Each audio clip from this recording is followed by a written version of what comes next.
Si ses chansons ont parfois fait polémique au cours de sa très longue carrière, Michel Sardou a également été au cœur d'un autre débat ces dernières années. Pourquoi sourit-il donc si peu? La mine souvent sombre, il avait été interrogé sur ce personnage plutôt froid qui a fait son succès depuis 50 ans. Et sa réponse avait été étonnante.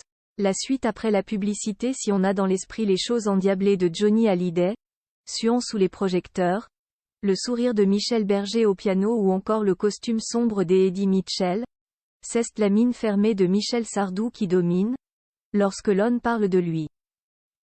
Rarement souriant, même sur scène, le chanteur n'a pas vraiment forcé sa nature devant son public, qu'il a toujours accepté comme il est depuis des années et qui a hâte de le retrouver en tournée toutes ces prochaines semaines. Et même, qui a du mal à le voir sourire, alors qu'il a habitué ses fans à un visage sombre, presque hostile et même à une tête d'enterrement selon le Figaro Magazine, qui lui consacre un portrait ce vendredi. Il surprend tout le monde dans les années 2000 en sortant son disque français.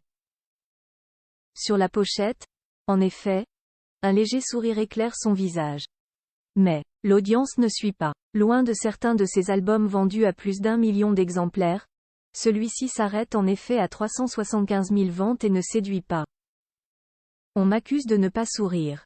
La seule fois où Jay sourit, c'est ma plus mauvaise vente, avait ensuite ironisé le chanteur, qu'il assume tout simplement.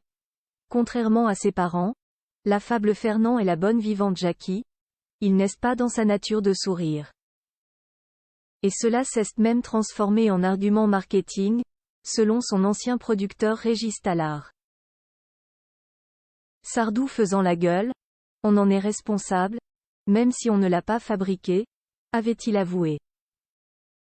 C'était sa nature de ne pas sourire. On a donc été en accord avec ce qu'il dégageait, avec son image.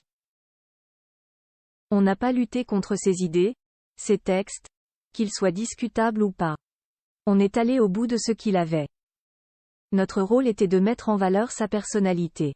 Une personnalité très assumée, qui collait bien avec son caractère parfois grognon, ses coups de gueule et ses prises de position parfois polémiques.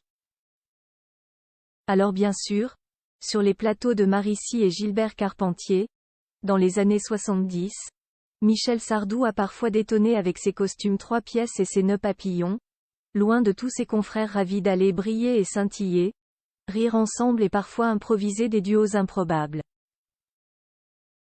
Mais après tout, c'est comme ça que son public le préfère.